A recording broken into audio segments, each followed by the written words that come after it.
Hey there, this is Carl, and I've been writing some pretty good reviews about the Proform TDF trainer. But the truth is, my experience hasn't really been that rosy, and I decided I need to sort of share this a little bit more.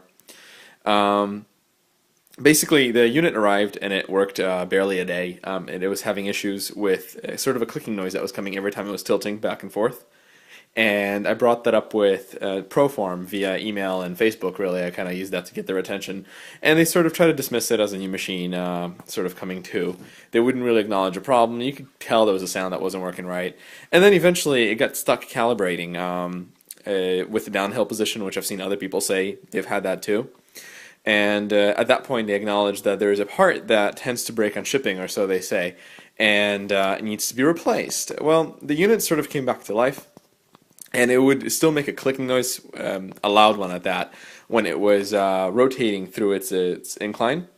But it worked and then gave out maybe 2 hours into use. So truthfully, I've written on it for maybe an hour and 15 minutes or whatever, and the rest of it was just kind of playing around with it and stuff. So I paid $1,300 and have a very expensive paperweight right now.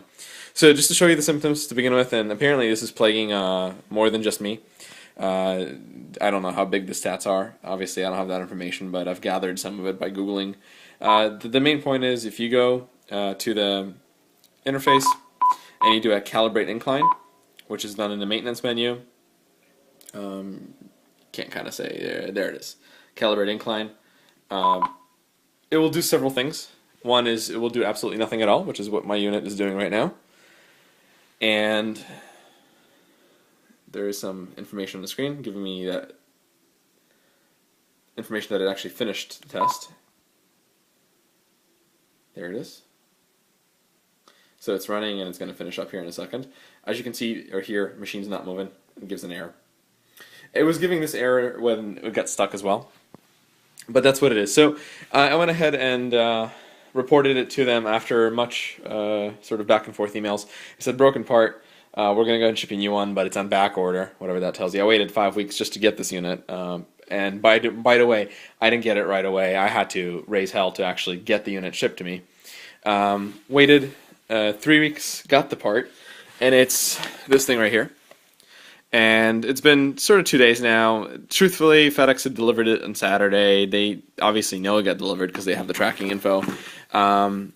I have to wait till I get in touch with them, or manage to get in touch with them, to get this part replaced. Or I can do it on my own, but I have zero instructions besides the blowout that came with the thing. So now it's Tuesday. I got this part Saturday, and I've attempted to kind of get into there. Turns out this thing is really difficult to unravel for several reasons. One, it's built kind of like a bicycle, and that makes certain tools necessary. The other is that it's kind of cryptic. First of all, there's a piece of plastic that goes here that is held in that is held in by two screws. There's a plastic that screws. You can see the holes right here. They go in to these little spots right here. Got to get those removed. Plastic pops off, exposes some computer chips and a blinky red light. That's all fine and dandy. Then you start pulling off these little covers and removing these bolts right here. This one and this one. Same things on the other side. You get those out, and this piece of plastic is still pretty on tight. What you realize is there is a piece of plastic covering the back. That has to come off. This screw has to come out. And then you finally kind of get this whole piece loose.